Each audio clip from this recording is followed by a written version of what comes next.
Couple with a brick, brew and a friend, bleed orange and blue to the bitter end. Come and join us, the DNVR. We are DNVR.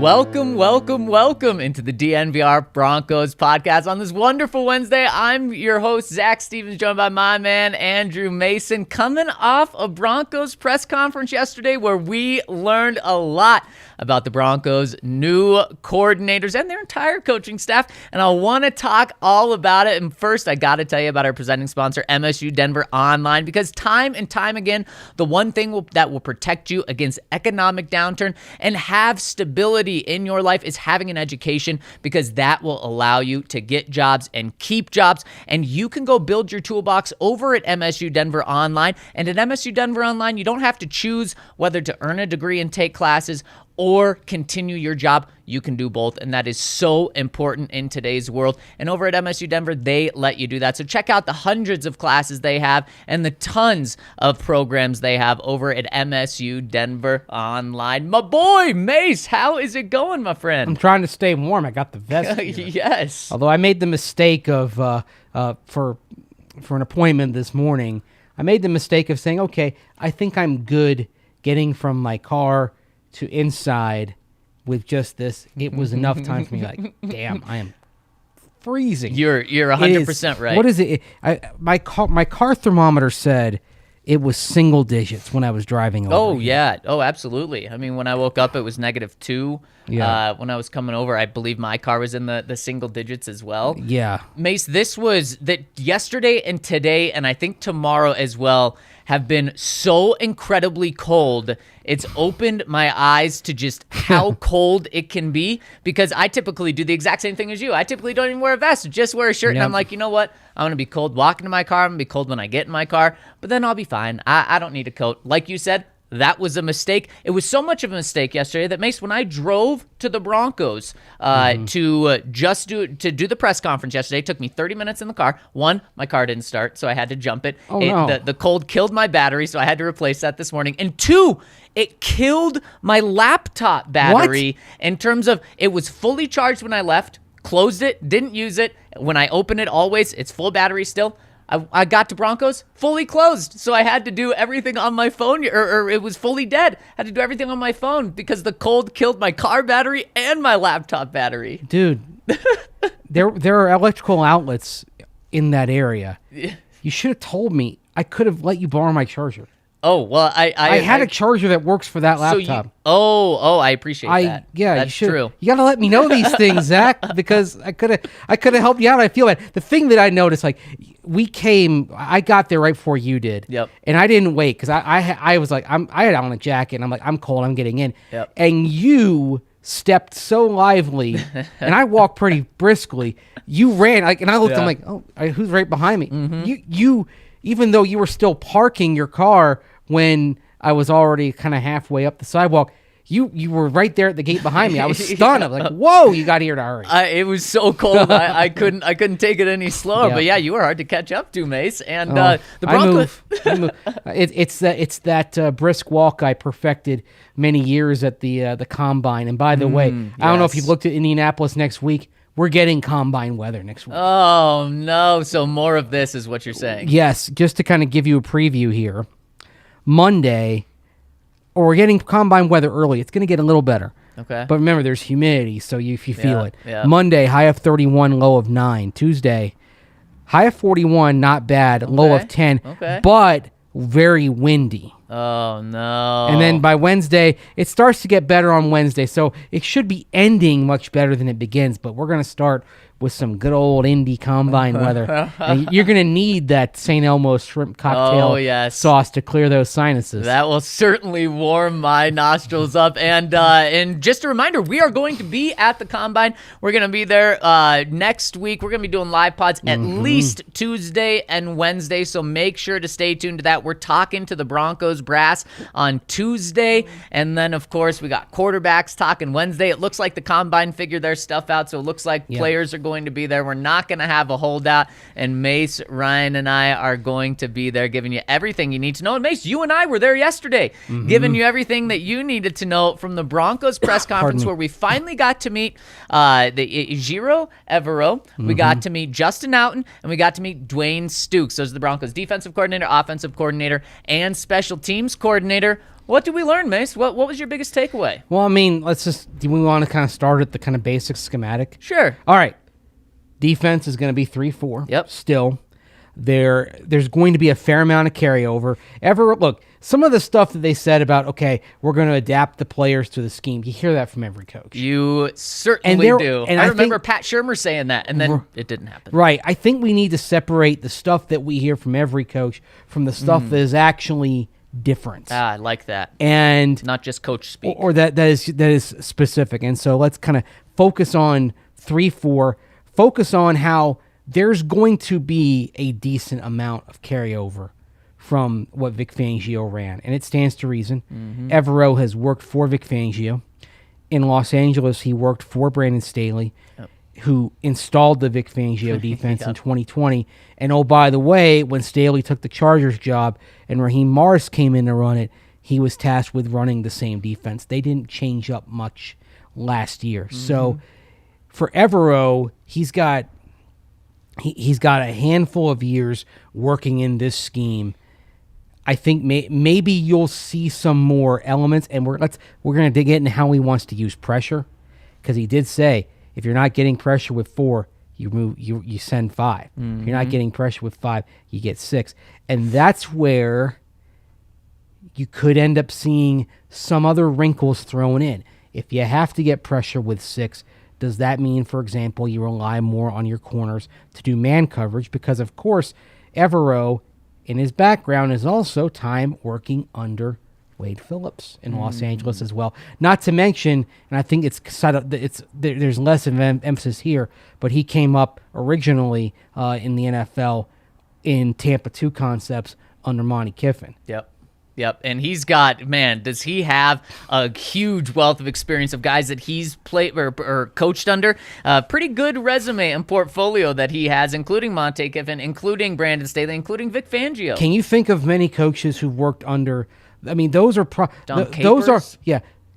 in the 21st century, I think we can say kind of the 3 defensive gurus who are above the rest are Phillips, Kiffin, and Fangio. Pretty good, yep. And he's worked for all of them. Yep. You can maybe throw some other names in there as well.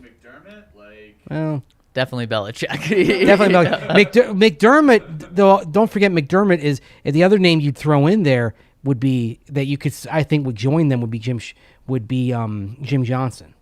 the late Jim Johnson, and that's who McDermott learned from in Philadelphia. Right. And so, Mace, I'm okay with that. I'm totally okay with the Vic Fangio defense staying around, hanging around, because Vic Fangio's defense wasn't the issue. Maybe Vic Fangio calling certain defensive plays at the end of the games was an issue, but you don't have Vic doing that anymore. His defense was pretty much the only good thing these past couple of years here, so I'm 100% okay with that defense having a lot of carryover. It isn't going to be the same, and one of the things that's going to be different, you referenced it earlier, pressure.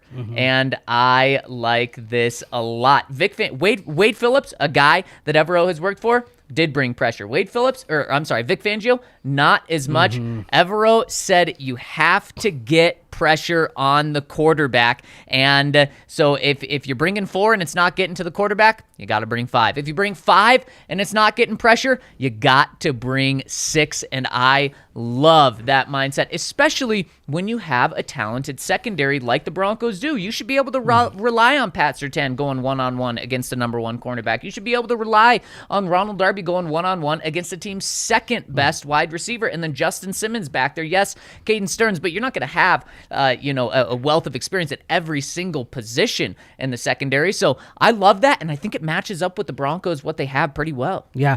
I mean, you think about pressure, and we had the discussion a couple of days ago about the hypothetical of picking Derek Stingley. And I know that there are a lot of people who may say if the Broncos do end up picking number 9, they don't trade it, oh, cornerback again. But if you are looking to generate pressure and send more than the opposing blocking scheme can handle, the way you do that and make sure you're covered on the back end is with those cornerbacks who have the ability to plaster. Yep. And if that's and going 3 deep with those guys, that's the thing. 2 is not enough. You need 3. And so if you're thinking about that, does that make a Stingley an option so you can go Surtain, Stingley, Darby, and know that you're in pretty good shape with those 3 guys, asking them to basically do more man when you are trying to get a numbers advantage in the box and pass rush, and perhaps bring a safety. I mean, Caden Stearns is an interesting weapon here, who you could bring as that extra man. You'd have Justin Simmons kind of back there as the single safety, and this is not something you'd want to do often, but as something to bring an element of surprise into the equation. No one's saying that the Broncos should go single high safety on a regular basis to bring Caden Stearns more often, but if you feel like, okay, we have to do something to change it up and generate some pressure, it's a tool that you'd like to have in your drawer. Yeah, it absolutely is, and I like that he's going to be open to that, especially when the Broncos are going up against a lot of great quarterbacks year in and year out. You have to get pressure on him, because if you let Patrick Mahomes sit back there, he's going to eat you alive. Same with Justin Herbert. So I love that. My biggest takeaway, and one of my biggest takeaways, I should say, the defense is a big one, is just how different the culture is already. One of the things that happened yesterday, typically in a press conference, you see Patrick Smythe leading the coaches out of a side door, and they're all dressed in suits, and it's very business-like, and it's very professional, and it's very much that, we're in the presence of these coaches. Aren't we lucky to be there? You know what happened yesterday? The entire coaching staff was there. They all started trickling in a couple minutes before we did, and they were just coming in through the same doors that we were. They were filtering into the right side of the auditorium. We were filtering in the center. And then you saw the coordinators in polos walking down the center of the aisle. They weren't coming in from a grand door wearing suits. No, they were just coming in through the center aisle. Not a big deal, but I thought, okay, that's a little something different here. And, the coaches are clapping for the coordinators, having fun, laughing. And then something that we saw that I've never seen, and you've been to more press conferences than me, so maybe you've seen this before. Not only did Nathaniel Hackett introduce the 3 coordinators, but then he went through every single coach. And what are we talking, 20 coaches there? Name by name, pointed them out, said something good about them, said what they were going to bring to the team. I've never seen that before, and that just shows that this collaborative coaching staff that they're going to have, that it's not just going to be Nathaniel Hackett at the top, and his word goes. He's not going to listen to everyone else. And that was what was preached throughout yesterday as well. From every single coordinator, all three guys that we talked to said, I'm part of the offensive team. I want to get everyone's input week in and week out, and I want to get Nathaniel Hackett, and I want to make sure I'm talking to the assistant offensive line coach each and every week, and I want to do this together. This is not just me leading the way. And they even tied it in with the players. We want to get the players' input. Mace, this couldn't be any more different than what we had last year. We had the guys at top, Vic Fangio running the defense, not really taking input from anyone else. We had Pat Shurmur. He's going to be 3 wide no matter what, not taking any input. At least the message yesterday and the vibe and the culture, it truly was different to me. It was different. At the same time, while I thought it was cool that Nathaniel Hackett introduced his entire staff, not Vic Fangio, Vance Joseph in 2017 did that. Okay. And it wasn't the suit press conference. I remember that you had Mike McCoy and Brock Olivo and Joe Woods. They were all wearing polo shirts. Yeah, I do remember Brock and the polo. And actually, the difference between that day and this day was that day we were able to get the position coaches for some small group one-on-ones. Right. Unfortunately, we weren't able to do that. And I say unfortunately because the one guy I really want to talk to is the instructional designer, John Vieira. Yeah. I am fascinated by this hire and what he can bring. He's consulted with the Packers the last couple of years, but his background is as a teacher. Yep. And design and basically helping get better methods of relaying information. I actually just I want to pick John Vieira's brain a little bit. Mm-hmm. I think he might be the most important hire on the staff. Wow.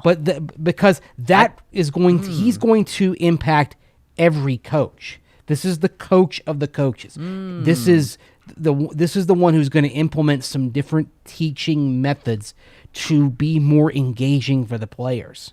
I love that, Mace, because and I love hearing that perspective because I think John Vieira could be the biggest, and this isn't against Vieira, but the biggest almost smoke screen of a coach where right now we point to and say, man, what a great idea, a great thing that Nathaniel Hackett's doing, and in 2 years we look back and we say, what the heck did John Vieira do? If things don't work out. If things don't work out, yeah. But I think also one of the reasons why you have this specific staff put together, which is very young, is younger minds, fresh ideas. Now you have Dom Capers, who is there to be a sounding board. And I think Capers, the thing that he can do specifically, and because one thing we heard about from these coaches is about the process. And so I asked Evero and Stukes in particular, well, how do you maintain fidelity, that process, and consistency if things don't go well? It's easy in Los Angeles. Yep. And Von Miller talked about this. Yep. They're consistent in their approach from week to week. They don't overreact. He said in Denver, there was too much kind of pivoting and changing things to overreact to a loss. In Los Angeles, it's easy to be consistent because you have a head coach in his 5th year. He's never had a losing season on the job, is Sean McVay. So when they have a 3-game losing streak like they had in November, when people were questioning, is Von Miller really going to help the Rams because he's got the ankle injury? What's wrong with the Rams? They were able to kind of keep focus because they had a track record of success. As John Fox might say, they had skins on the wall. Yep. How do you do that if, let's say you start 0-5. Yep. All right? Oh, boy. And I say 0-5 for this reason. Dom Capers knows what that's like. Because in Carolina, their expansion year, 95, they were 0-5. And obviously different for an expansion than an established team, but they trusted the process. And they end up winning 7 of their next 11 games after that. They didn't panic. The only big change they made was putting in their first-round quarterback, Kerry Collins. But schematically, a lot of the things they trusted what they were doing. Maybe that's the situation the Broncos are in, where they have a rookie quarterback. They are off to a slow start because of the way things are going. They don't re-sign some of their defenders. And that's the key thing. Like that you have, and I understand your skepticism on an instructional designer. and the role that he will have. But if they believe in their process and they trust it, and they can trust that, okay, just because it's not getting the win-loss results in the moment doesn't mean it won't work. If they have faith in that, then I think it has a chance to work.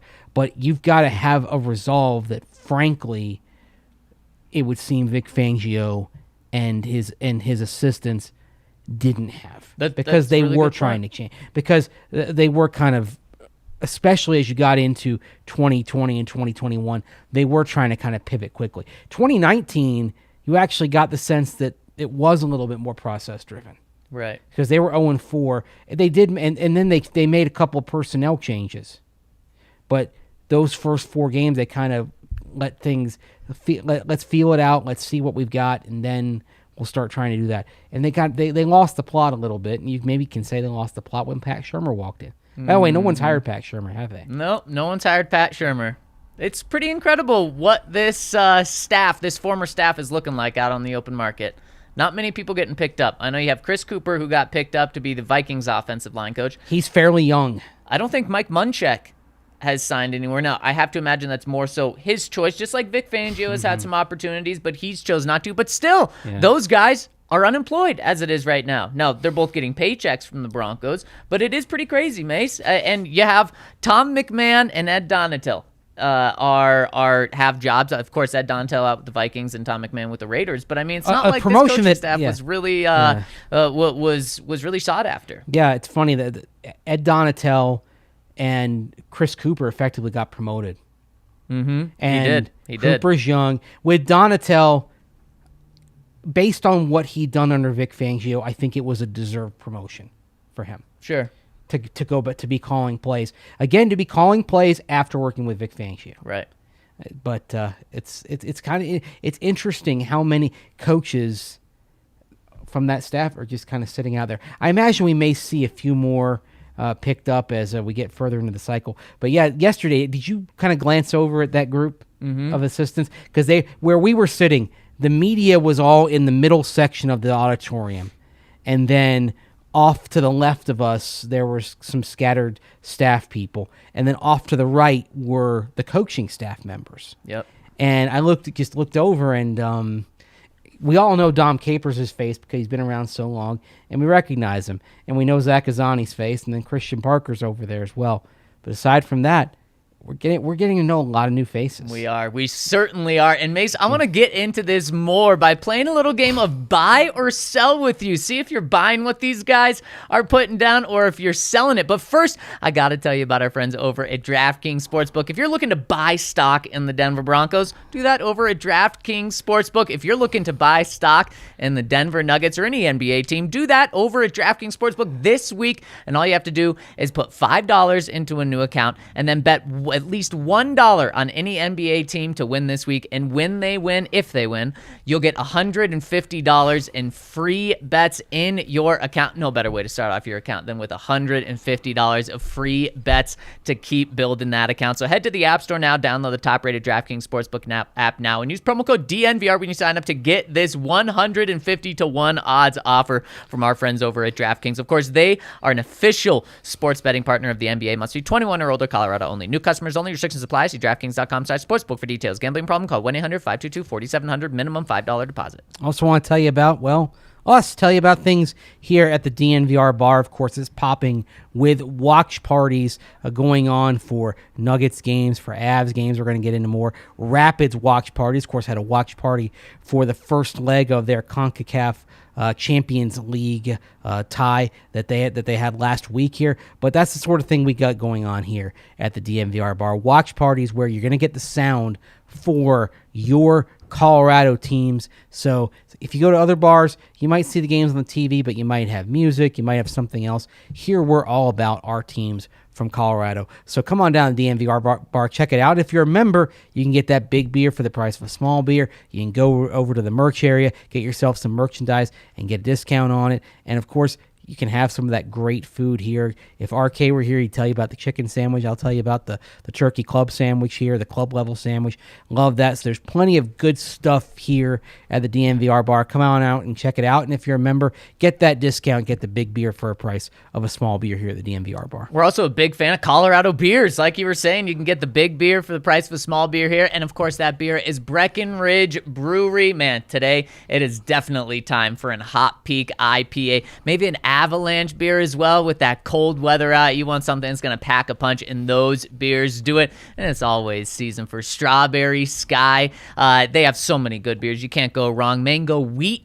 Anyone? Yeah, I'll take one of those today as well. And if you want to get a beer, come down to the DNVR bar and get your Breckenridge beer. But if you can't make it to the bar, go to the Breckenridge Brewery's website and look at their Breck beer locator in the top right-hand corner of the screen, and that will help you find where Breckenridge brews are. Even if you're not in Denver, even if you're not in Colorado, make sure to get your hands on some because they are the official beer of DNVR. All right, Mace, let's play buy or sell from yesterday's press conference. What a great, I got some stonk glasses going on in this graphic. What a great graphic from Kale. And if you're listening to this, why don't you tune in live when we do this over on YouTube so that you can check out all the graphics that we have right now. And also, I got to tell Kale to maybe show his outfit on this pod because he has an epic sweatshirt. He was given a shout out earlier for all the work he does, but look at this hat he's got going and the sweatshirt. Come on, that is awesome. You missed our pre-show discussion of old school Broncos sweatshirts. Now, Kale told me that is an actual vintage. That is a 1990s sweatshirt that has survived to this day. Of course, you've got companies like Mitchell and Ness that make like the throwback stuff. Yep. And I was telling him about one that I have that I've had for a few years. And you know how they used to have that design for sweatshirts that players would wear when they're in practice? It had the vertical arching of the city name, the team name, Denver Broncos, and it's got the Dean logo on the sleeve. I love it. Oh, man. It is probably my most comfortable sweatshirt. What's funny is I actually probably have that exact same sweatshirt, but it's not the actual throwback. It's a Mitchell and Ness one. Yeah, so I know exactly. I have. That's the thing. I have the Mitchell and Ness one. That's what you have too. That's what I have. Yeah, and I wish they would bring back that design for more teams because I'm like.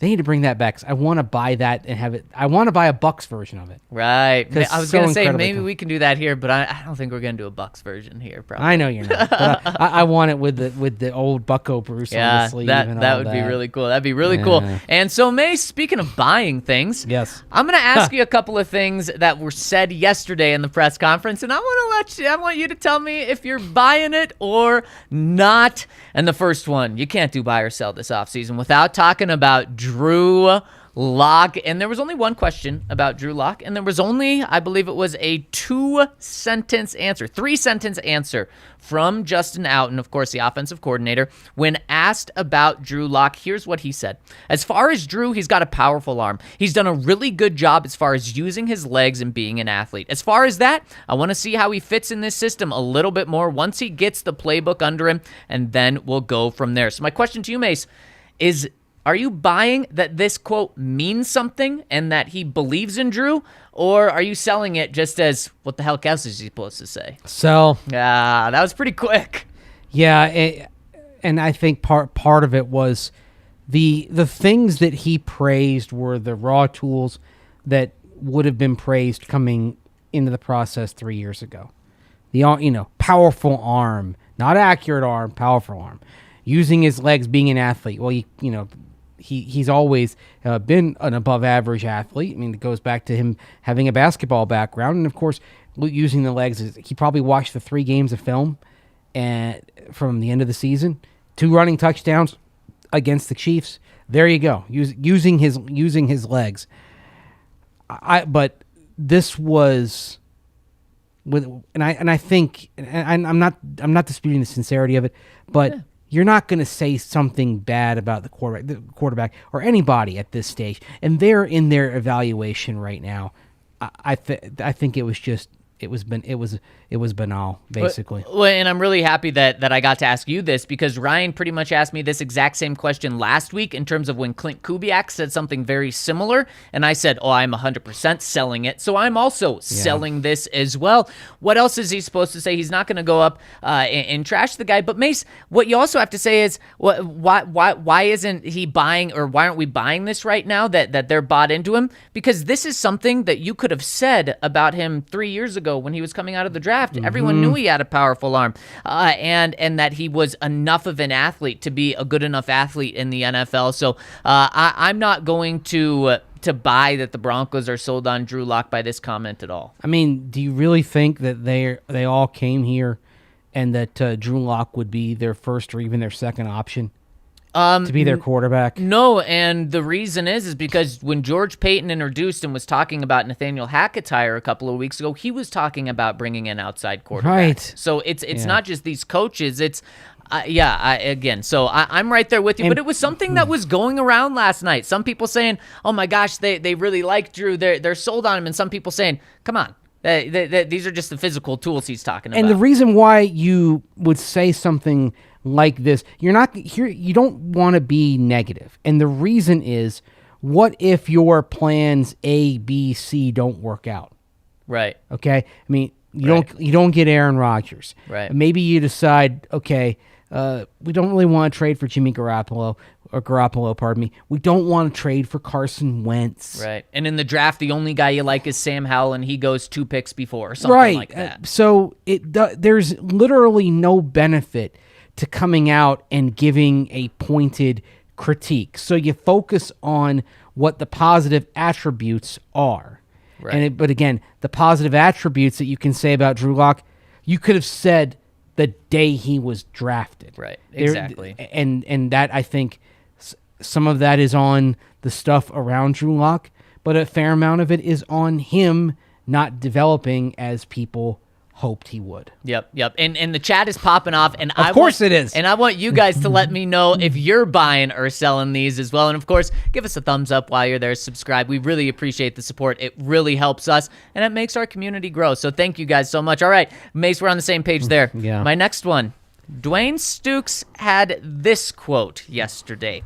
"We want to win a championship. We have the talent to do so. We have the coaches to do so, and we have the leadership to do so. Now, we can't just talk about it, but we've got to put it in practice. We've got to do it, and I'm excited to get working."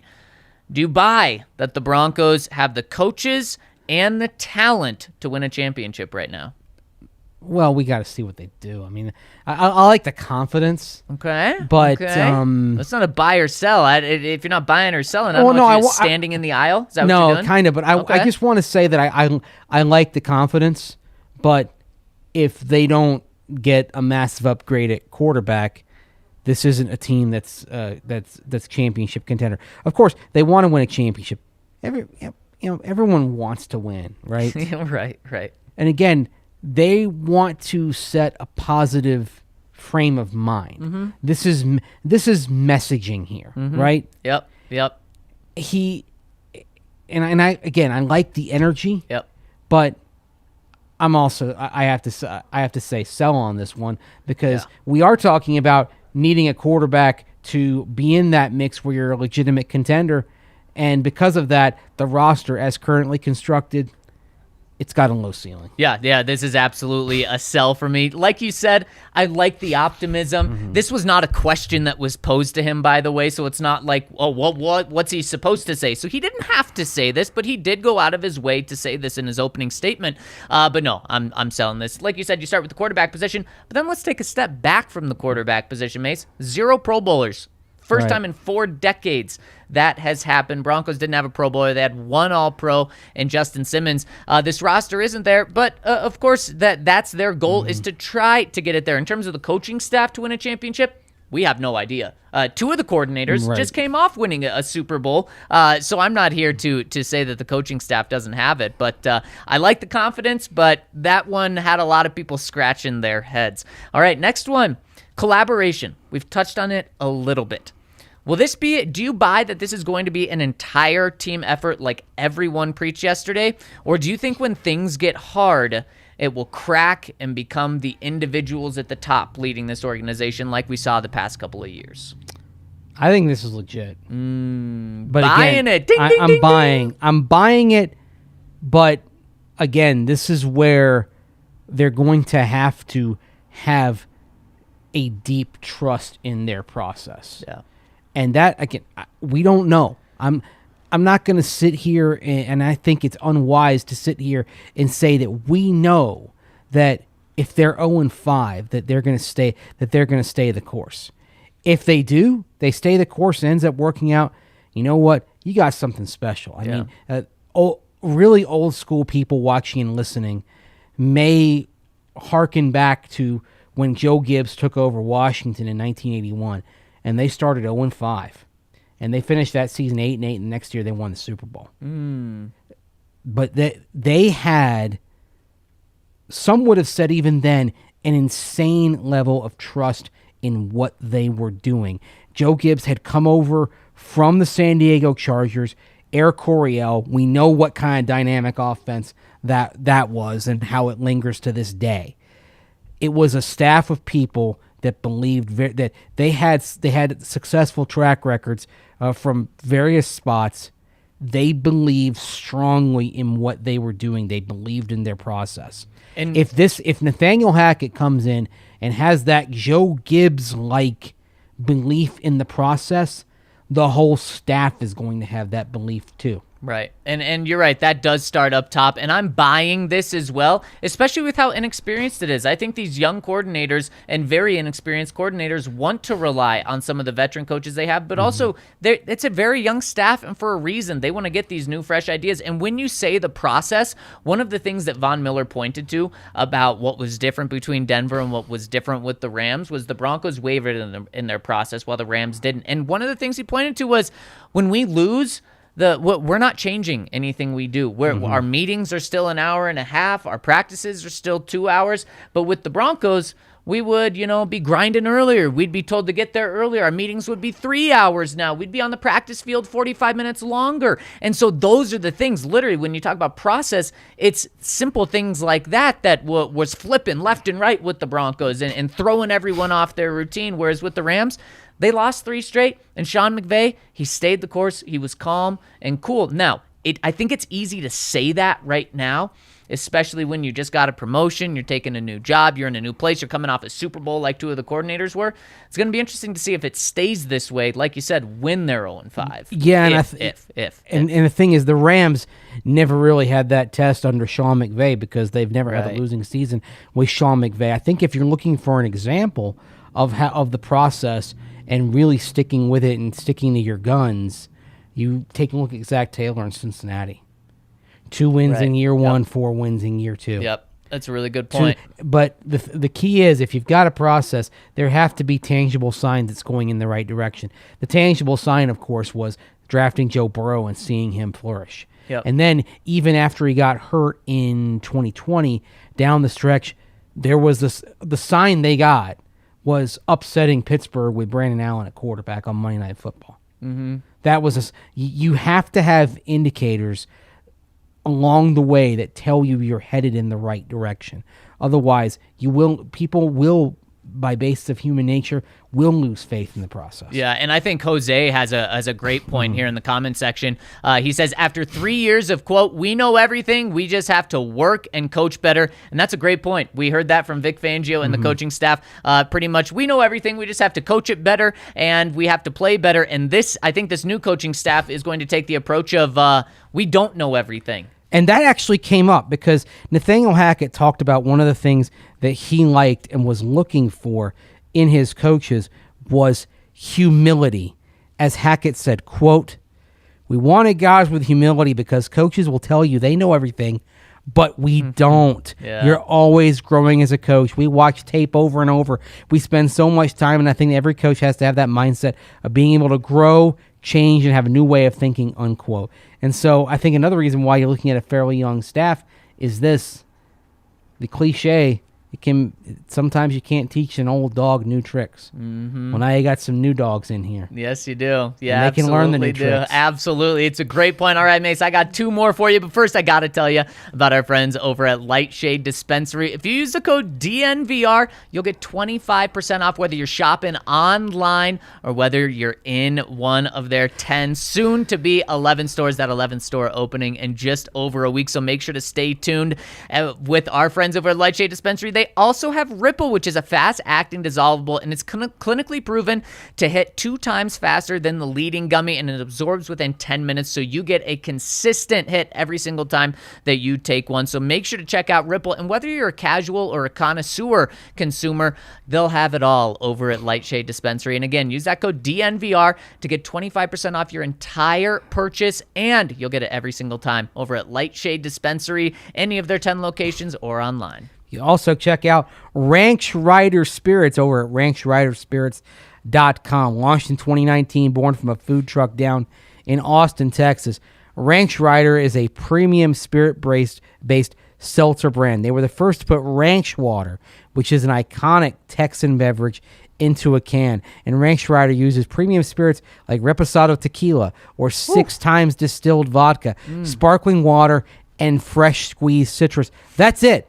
They don't use any added sugars, no artificial preservatives, no fluff in there. You know what you're getting from a Ranch Rider drink. They've got, for example, the Ranch Water, which is Reposado tequila, sparkling water, and real lime. Then they've got their version of the Moscow Mule. They call it the Buck.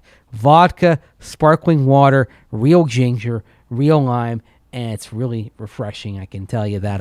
Good. I'm a mule connoisseur, and the Ranch Rider version of the Mule, the Buck, that will satisfy. So how do you get these Ranch Rider drinks? Well, go to ranchriderspirits.com to find a location near you. They've established themselves as one of the fastest selling alcohol brands in the country. So check out their finder at ranchriderspirits.com and see where you can get the Ranch Water, the Buck, their version of the Mule, the Chilton, which is vodka, sparkling water, sea salt, and real lemon, or Tequila Paloma, which is Reposado tequila, sparkling water, sea salt, real grapefruit, lime, and orange. I mean, what you see is what you get.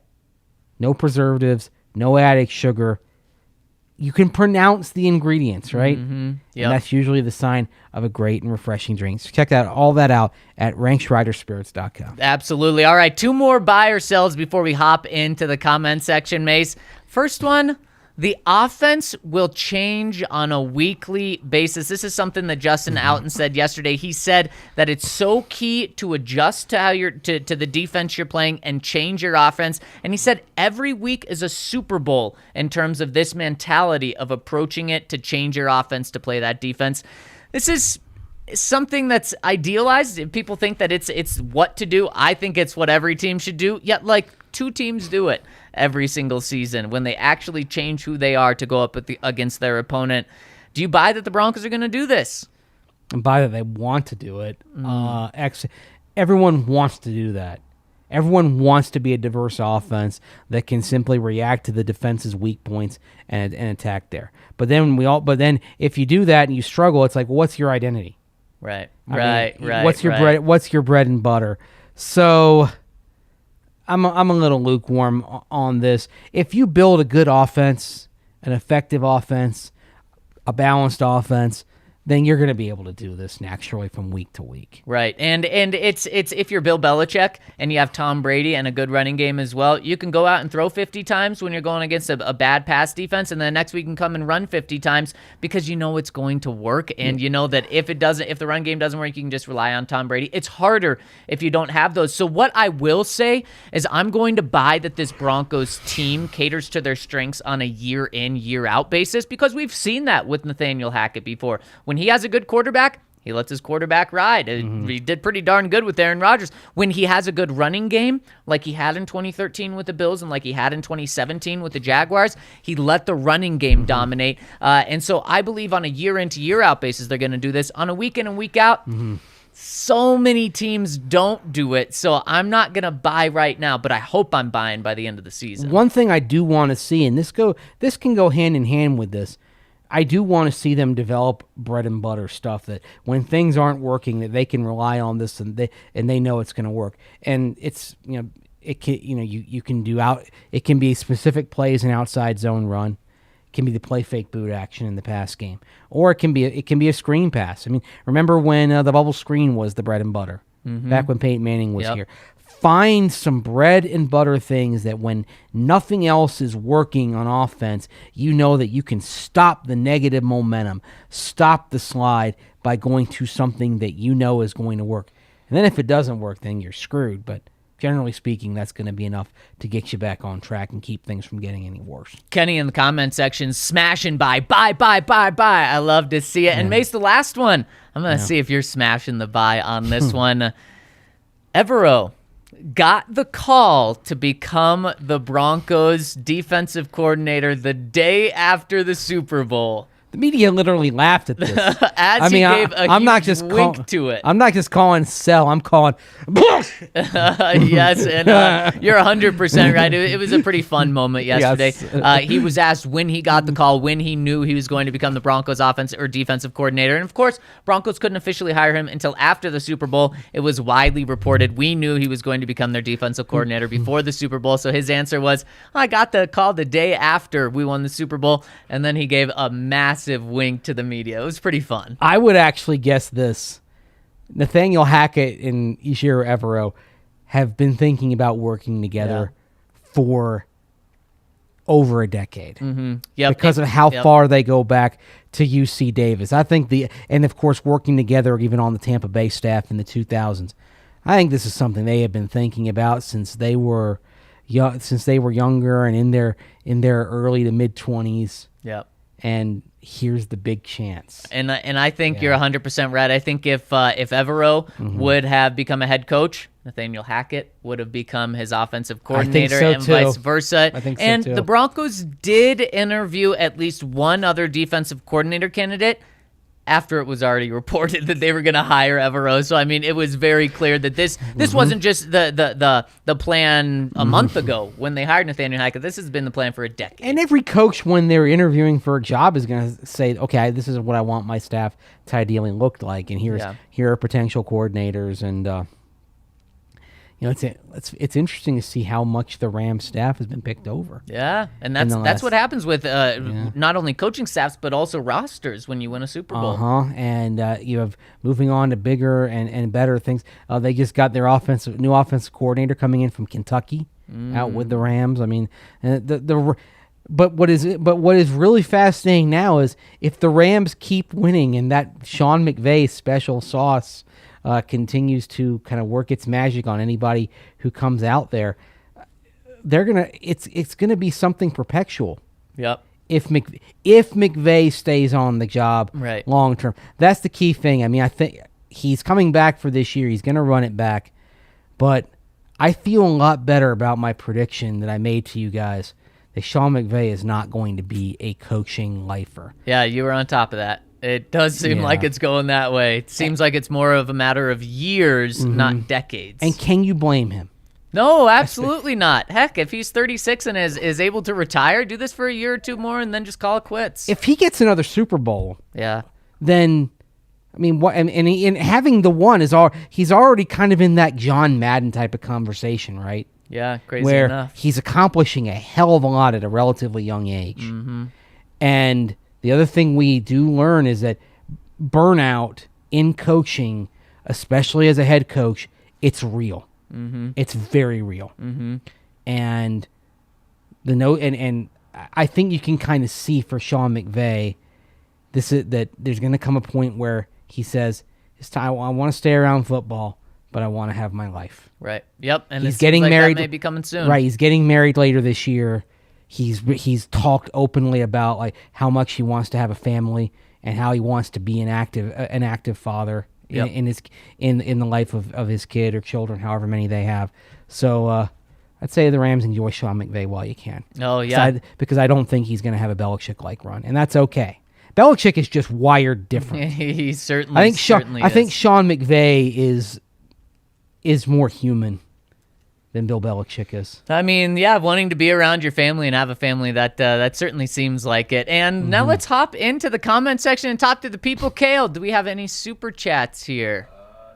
We don't. All right, let's hop into the comment section on the website. And first one is coming in from Bronco. It says, my goodness, is Aaron Rodgers annoying. I get that we're not entitled to a decision at any particular time, but his behavior just comes across as a bit self-absorbed and exhibitionist, and those are not at all traits I want in the leader of my team. There's another big-name quarterback on the market who also wants out of his situation, who isn't engaging in this attention-seeking media circus. Aaron Rodgers, a football player, is exceptional. We know that. Aaron Rodgers, the dude, is less endearing, and with a 1-4 NFC championship record with 9 touchdowns and 8 interceptions, it makes me wonder if Aaron Rodgers is maybe part of the problem in Green Bay's inability to get over the hump.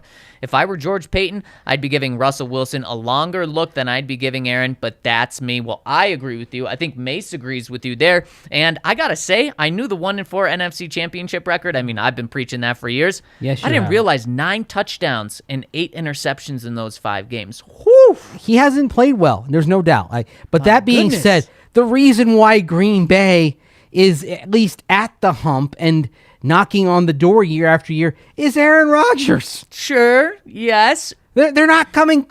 They're not coming close without him. Yes, that's very true. But man, we thought it was going to happen yesterday, Mace. We thought we were going to have some clarity. We thought we were going to have closure. We thought that was going to be the news of the day. And instead, it was nothing. I mean, he's talking about some ghee. Is that how you pronounce it? That you eat. Ghee talking about enemas. Yep. Talking Like about the his puncture card, the girlfriend, cleanse. fiance still, who is Shailene Woodley. It seems like they're very much still together. Sound like you could hear her voice there at the end of the appearance. It did. Yeah. Now here, let me ask you this. Let's say he is back together. Let's say everything with Aaron Rodgers and Shailene Woodley is back on the level and they're back together. Does that increase the chances of him coming here, or does it increase the chances of him retiring? Because I think it's the latter. You know what, Mace? We're going to talk about quarterbacks, specifically Aaron Rodgers, tomorrow.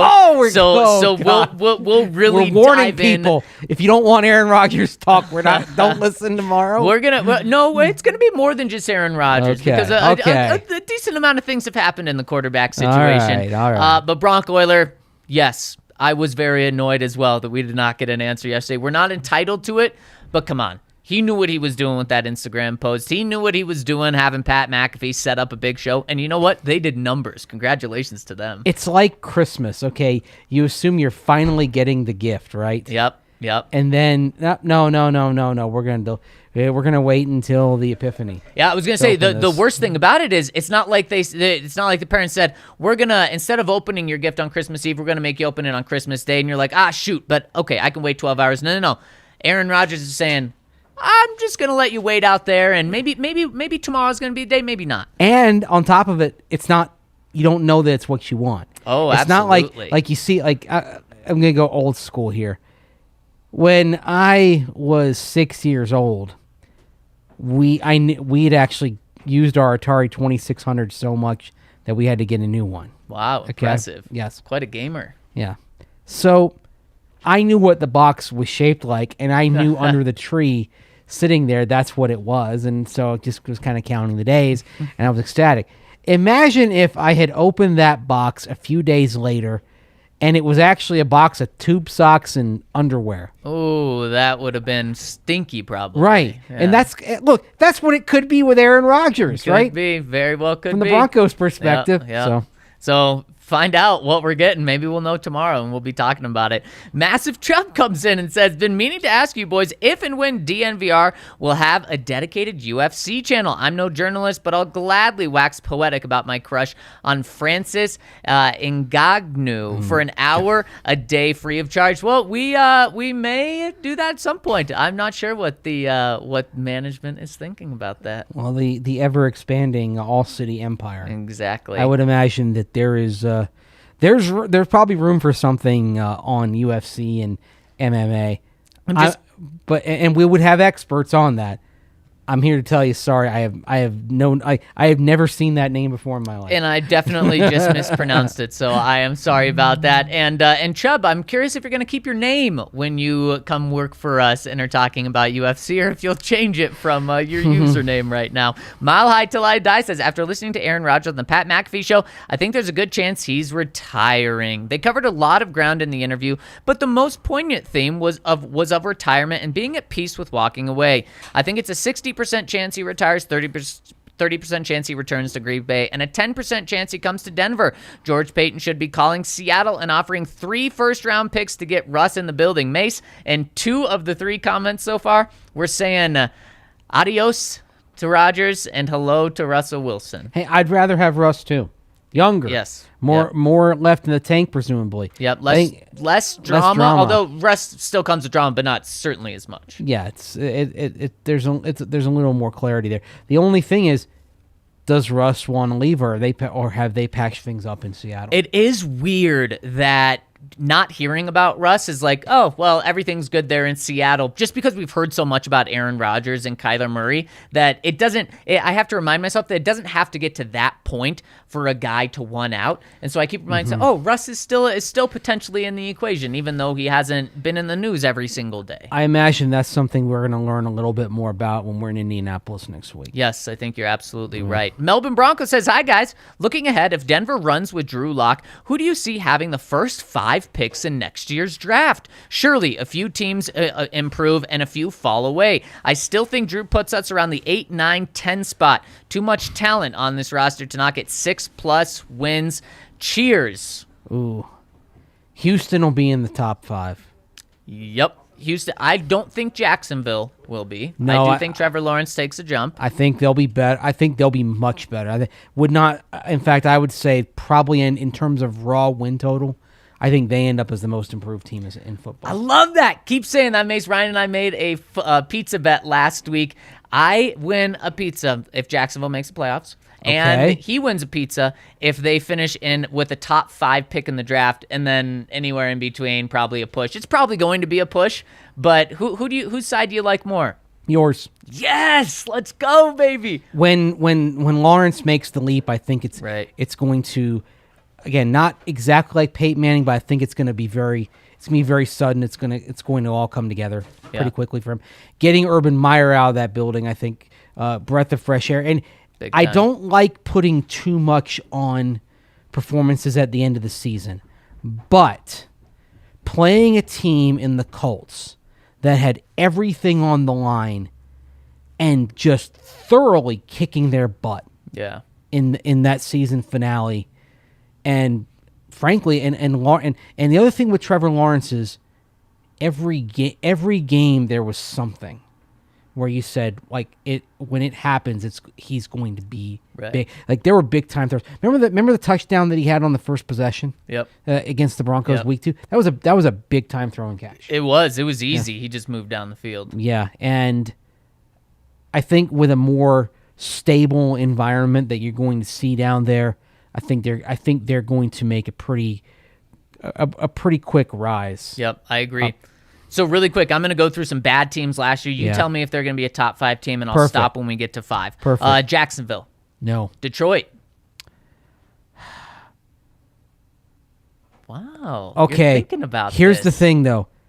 If Denver has Drew Lock in this scenario, that means Denver doesn't have Aaron Rodgers. Rodgers is either a Packer or he retires. Yep. And I think I'd probably say retirement. Detroit will not have a top 5 pick. Okay, I love it. They were headed in the right direction at the end of the year. I love it. The Jets. Yes. Yes. 1. Giants. No. I think Dayball is going to improve them enough. You already said... I love the Giants' stat. Like, Dayball put together a phenomenal coaching staff. Okay, love that. Texans, you already said yes. Yes. Panthers. Yeah, there's just so much chaos there right now. There is. Bears. No. Washington Commanders. No.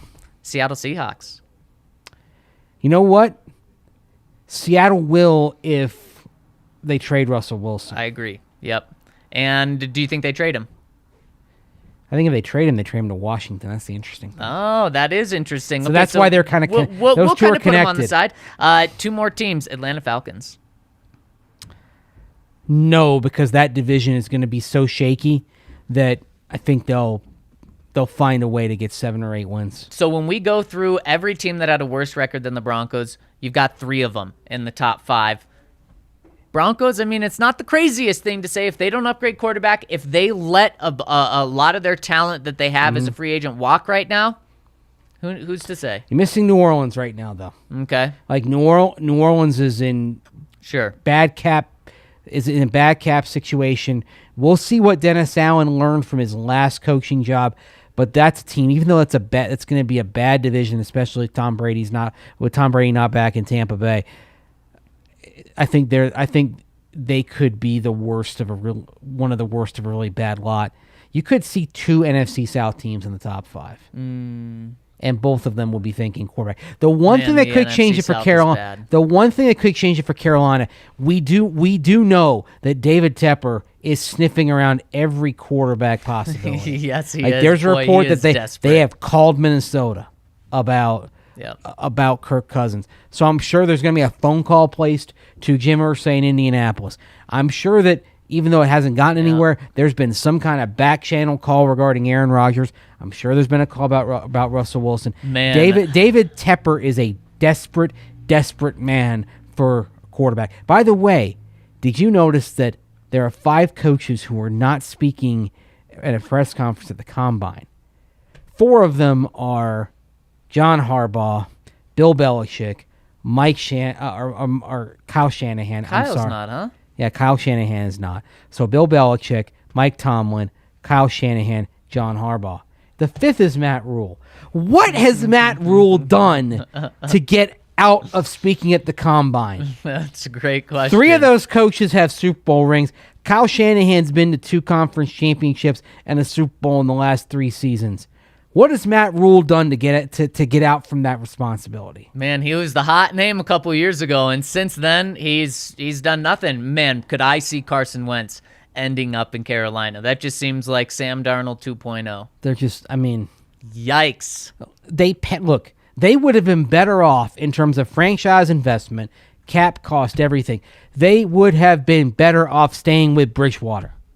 Yep. Oh, absolutely. Absolutely, they would have. Absolutely. I said it. And here we go. We got a super chat coming in to wrap us up. Let's hit it right now. Coming in from our guy, Jacob. He says, trade for Garoppolo. Draft strong in the 2nd and take Skylar Thompson in the 7th.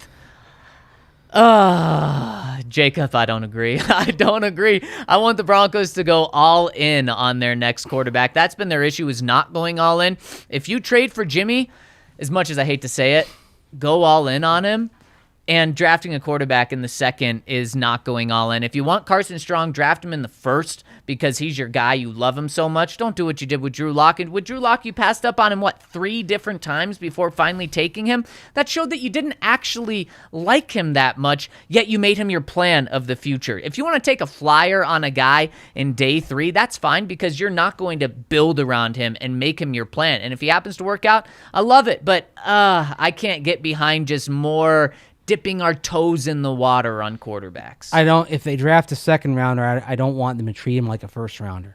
The flaw in the Broncos' thinking was treating Drew Lock like a 1st rounder. That's a good point. And instead, in 2020, what should have been done, because we know internally they love Justin Herbert. It shouldn't have been, let's see where Drew goes. It should have been, and you should do this with any young quarterback until they are the guy. Yep. You should be evaluating where that quarterback is compared to what the potential trajectories you believe the quarterbacks in that class and the next class and so on are going to be. So the discussion should have been, if we bring in Justin Herbert, who's the better prospect, Locke or Herbert? And if they believed Herbert was a better quarterback, then they should have moved heaven and earth to move up in the draft and get Justin Herbert. You always, until you know you've got the long-term guy, you are always thinking that way. In Glenn Ross, always be closing, right? Mm-hmm. Always be chasing QBs. Until you have the guy, always be chasing. And that's why we say you got to save your first-round picks. You can't trade your first-round picks until you have a quarterback. The Broncos are not in a position to trade any first-round pick for a non-quarterback until they land that guy. And Mace, that same discussion needs to be had this year. How do they view Bryce Young and Stroud compared to the guys this year? And is it worth it to just hold out this year? I definitely think that's something that they should be considering. And man, we're going to jump into a lot. And don't forget, not only those guys, but others. How do you feel about Jake Haener, who's going to get a year with Jeff Tedford? And we know what Tedford did for Aaron Rodgers back at Cal. How do you feel about Hendon Hooker over at Tennessee? And you start going down the list and start evaluating all of those guys. Yep. Absolutely. That's what you have to do, and that's something we're going to do tomorrow is evaluate all of these quarterbacks with the new information that's coming out. I've really enjoyed this conversation. Thanks so much for playing buy or sell with us. Everyone tuning in live. We'll be back tomorrow. Please hit us with a thumbs up, subscribe, turn on alerts before you get out of here. For Andrew Mason, I'm Zac Stevens. We'll talk to you tomorrow on what's sure to be another fun podcast. Thanks so much for tuning in. Have a wonderful Wednesday.